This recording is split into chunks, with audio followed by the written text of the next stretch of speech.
hold? Yeah, I mean, I think that the study of MAGA is essential to defeat MAGA, right? And if you want to go to the country in 4 years with the political movement that defeats MAGA, you have to understand MAGA. And so to me, this is a story that is, as Stuart said, the personalities in conflict, you just can't look away, right? But the idea that one figure, and I think it's Bannon in this case, is trying to preserve something that to him as a MAGA enforcer is, I don't even know the vocabulary to use, precious. You know, the anti-immigration view has to be pure. To be against these visas being offered is in direct conflict with Trump's core promise, which is of a robust economy. Because what Musk represents is that American businesses feel like they can't prosper and thrive without access to these visas. And again, the study of MAGA, to be able to defeat it, is understanding where the weak links are. This is clearly going to be one of them. Well, I think this is a really important point, but it requires, I think, a bit of truth-telling about the Republican Party and its modern iteration.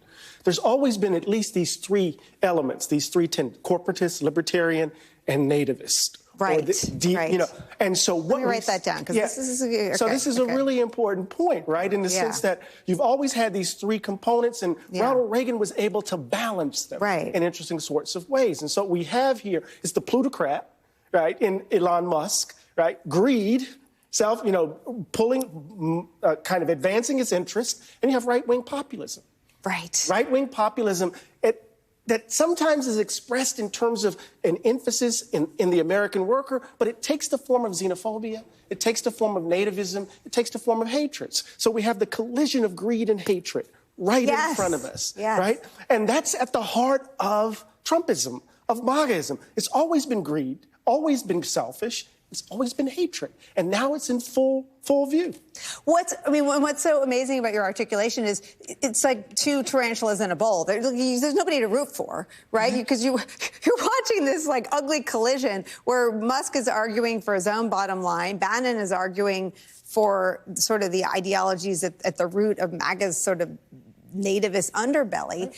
But what you have to study, I think, from the outside is what it exposes about the movement's vulnerabilities. Oh, absolutely. And what you have is this interesting kind of convergence. You could have Robert Reich, former Secretary of Labor, right, actually agreeing with Bannon about the suspicion around H-1B visas, because they're both concerned about the American worker from their various vantage points, right? But what's interesting about Bannon is that it carries forward this deep ugliness about who should be at the center of our imaginations, who we should care about. We don't need 5 million Indians coming to the country, right? So it carries forward. This is why it's right-wing populism as opposed to left-wing populism. And so part of what we have to do, as you rightly point out, is to understand the fissures, to understand the cracks, the fault lines, because they're going to come into view even more so as the corporatists pursue their interest, and everyday ordinary workers, whether they're white, black, green, or yellow, are going to take it on the chin. I think, Stuart Stevens, it also reveals the ugliness of the opportunists in the Republican Party. There will be establishment Republicans who latch on to Musk in this fight because he wants what they want. But that doesn't make it benevolent.